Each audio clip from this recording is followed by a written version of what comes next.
yet another murder at an Airbnb. Police in Kasarani are investigating the bizarre murder of a woman who was found killed.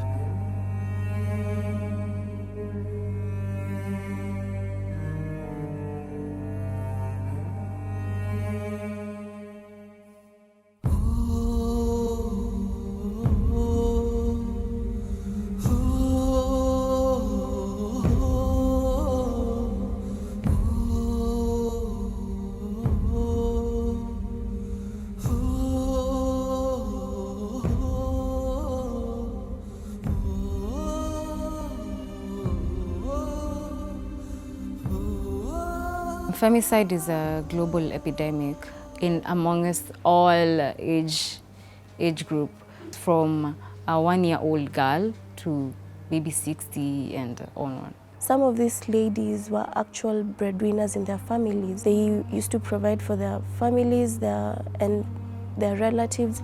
So once you take away their lives, who's supposed to fill in the gap? In a world where women are still fighting for equality, femicide stands as a stark reminder of the violence and toxic gender norms that permeate our societies. Femicide is the killing of women and girls simply because they are female.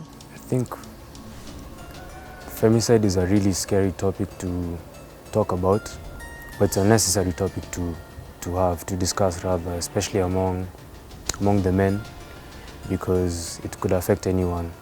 And by that I mean anyone who has someone that they know who's a woman, of course, because you have the things that they have to be doing during the day, and you're wondering if they're safe outside because of these cases we've been hearing. So that's why it's a bit scary to think about, but I think it's a necessary topic to be discussed. Femicide is an international epidemic, both locally and globally. And the WHO, the World Health Organization, states that 1 in 3 girls are most likely to face physical or sexual assault. Over 500 cases of femicide have been recorded in Kenya from the years 2016 to 2023. The victims were either killed by intimate partners, family members, or people known to them. Some of the factors that are contributing to the rise in femicide in Kenya is discrimination against young women and ladies. Most of the times men feel challenged because they've started to have their own power, getting to do things that normally girls and ladies wouldn't do. Another factor that has led to the rise in femicide in Kenya is, how can I put it?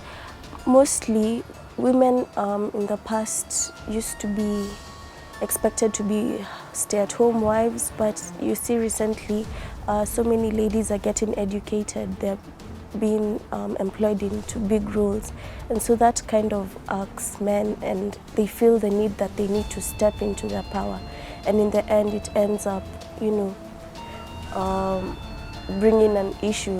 They end up feeling as if they're not being taken seriously. They end up trying to bring back their power, and that leads to misunderstandings in the relationships, leading to femicide. Another factor that has led to the rise in femicide in Kenya is the stereotyped gender roles, where ladies in the past will be expected to be housewives and just be stay-at-home moms. But in this current generation, we're seeing women who are able to have the best of both worlds, where they're in the corporate world, where they're educated and still able to lead their homes. So that has kind of brought like a divide.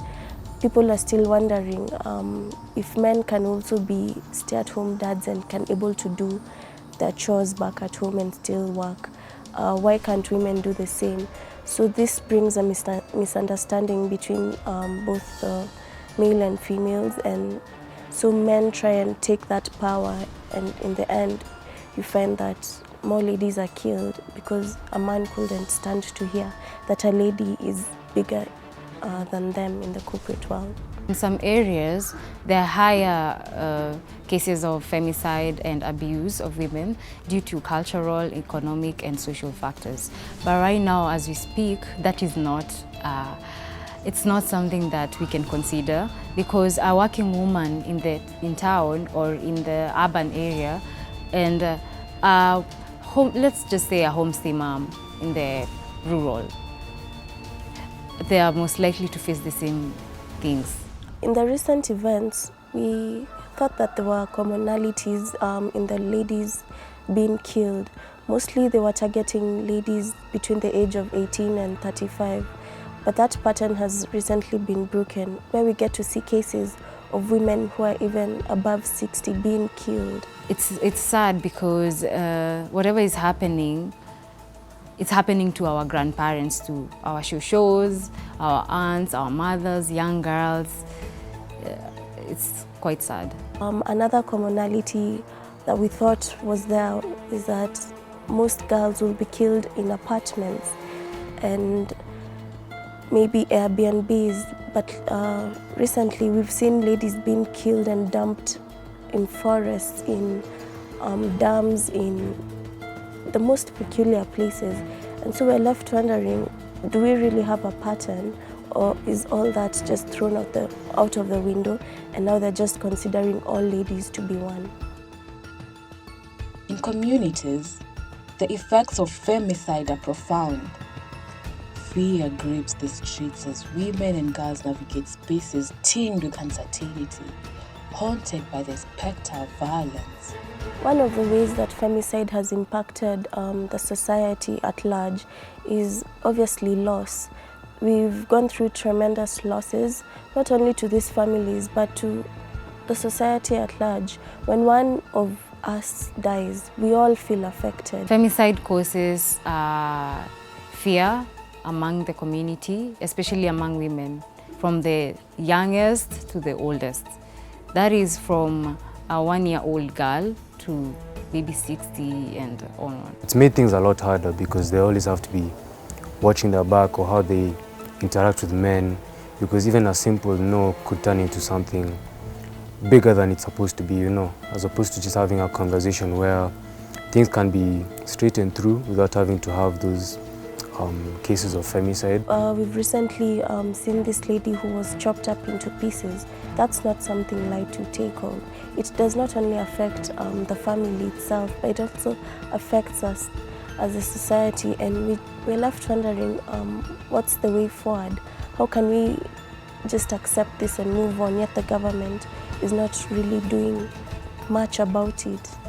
Femicide causes stigma on survivors who have faced violence or any sexual abuse from their perpetrators.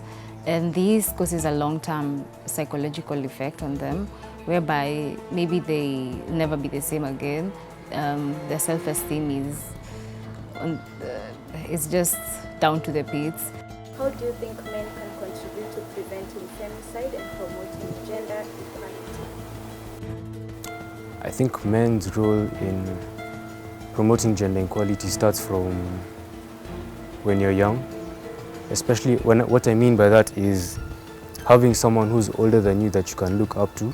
So a role model, that is, as a father, what can you do to tell your son or even your nephew, anyone who you can talk to who's younger than you, how can you best model them into an outstanding citizen? Because if we're talking about morals, at the end of the day, we should talk about everything.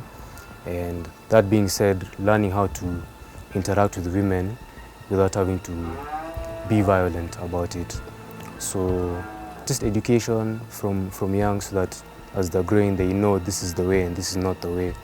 And from there on, even as you know, now I'm not a father myself, but I myself can still talk to my age mates.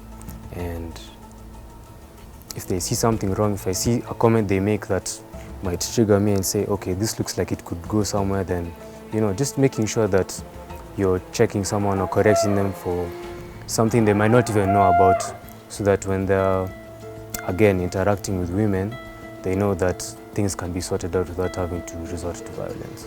Do you think that the norms and traditions actually affect femicide? Yeah, I do believe traditions especially, because in African traditional society, it's believed that what the man says goes, and that's that. So even when the lady is offering some resistance, it's like, why aren't you listening to me? So now I resort to beating the person instead of just trying to understand where they're coming from. So even when it's a lady who doesn't really know the person, the guy is already so entitled based off what he's been learning. That's what I'm saying, from young, teach them how to interact with women and learn how to respect them. Because from young they've been told, or they've been seeing that, oh, my dad used to do this, my uncle used to do this when there's a disagreement in the house with any woman. So it's straight resorting to violence, as opposed to learning that you can just talk to people, talk to women especially, and sort out the issues without having to fight. So I think tradition has a big role to play, and that's where the issue is. Personally, that's what I think.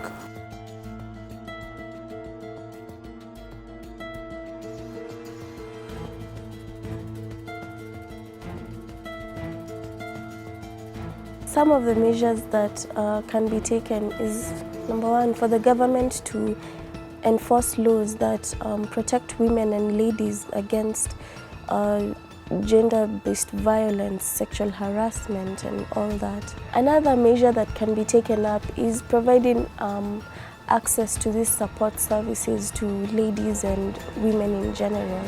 In the case of rape or a sexual assault, ladies should be able to find hotlines to call in order to report some of these cases. Also, ladies can be provided with counseling services that can help them cope with these tough situations. Women empowerment. This is very crucial and important in this generation of ours. Ladies should be able to be provided with workshops, seminars that help them just be empowered economically, financially, and even take up leadership roles in our government in order to continue empowering them.